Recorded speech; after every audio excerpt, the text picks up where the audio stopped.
Pardon d'abord pour ce retard sur notre réunion de groupe. Bon, essentiellement sur le texte sur la réforme territoriale. Bon, ce qui ressort, c'est qu'on assiste à un véritable bidouillage démocratique de grande ampleur.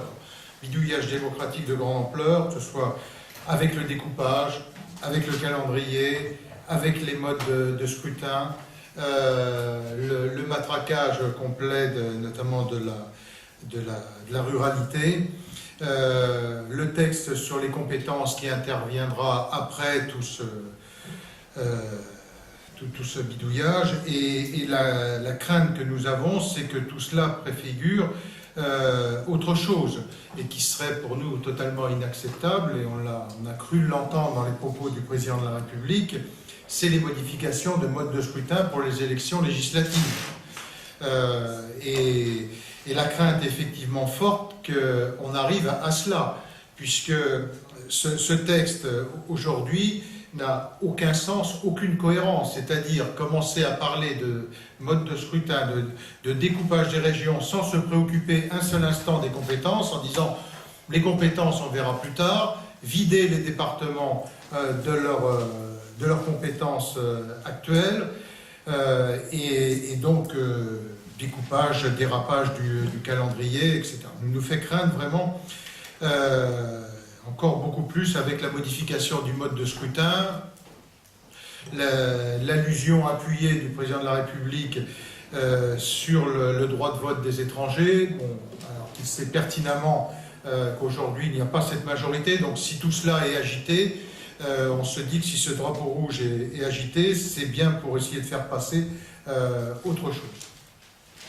Donc voilà, sur ce texte, donc on est dans une opposition forte et déterminée au texte qui va être présenté. Et puis un autre point sur lequel je voudrais vous dire un mot. On a entendu aussi le président de la République s'exprimer sur le fait qu'il considérait que le conflit israélo-palestinien ne devait pas s'importer en France, et bien évidemment on le soutient totalement sur cette ligne-là.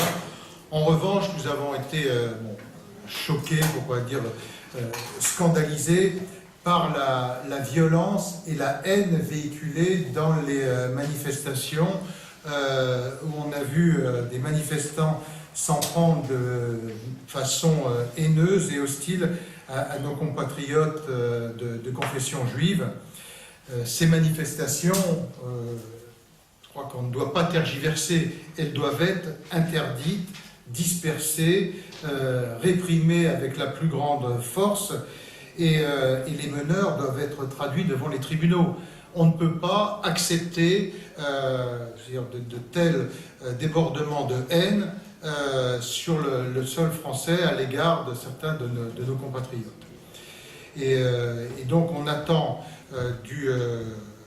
du gouvernement et du président de la République des mesures les plus fermes qui soient prises. On ne peut pas accepter ces manifestations. Donc à partir de ce moment-là, il faut clairement les interdire et les réprimer avec la plus grande vigueur. Voilà les deux sujets principaux qui ont été évoqués.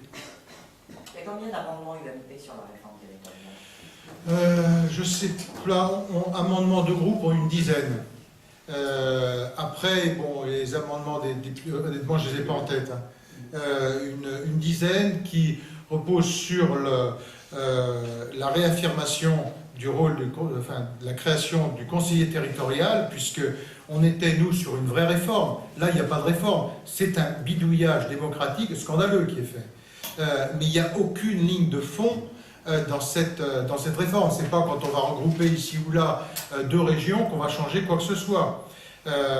Nous, ce que nous avions imaginé, c'est une vraie représentation des territoires avec une répartition des compétences. Là, on bricole le calendrier, on fait un découpage politicien au gré des menaces de démission des uns et des autres, on en profite pour écorner le mode de scrutin et en fait d'agiter le drapeau rouge du droit de vote aux étrangers pour finalement nous amener tranquillement vers une modification du mode de scrutin pour les législatives avec la proportionnelle, et ça c'est clairement inacceptable.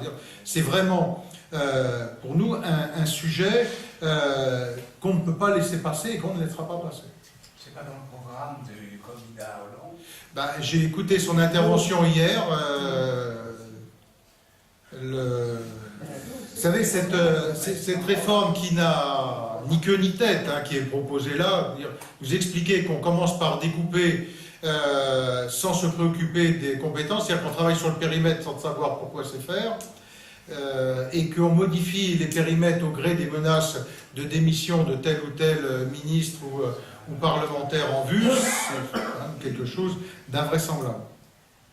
Vous avez, j'imagine, des amendements de suppression de la carte, Oui, suppression du report des élections. Mais le premier point, on veut revenir à la vraie réforme de structure qui était celle du conseiller territorial, et ensuite on a effectivement tous les amendements de suppression derrière.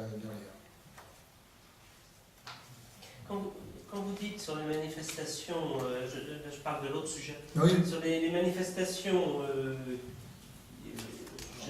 d'Israël, est-ce que là, dans le cas précis des manifestations qui ont eu lieu, vous estimez que dès le départ, la manifestation devait être interdite, alors qu'en fait, ça n'est que quelques éléments de cette manifestation? Enfin, quand vous dites que ça doit être interdit, oui, écoutez, il y a eu quand même des débordements de haine qui sont inacceptables.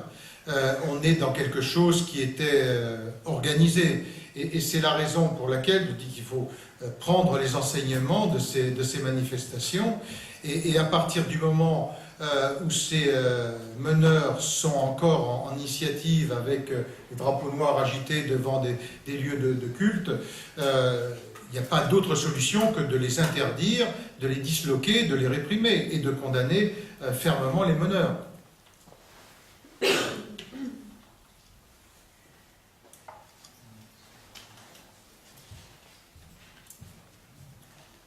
C'est bon ?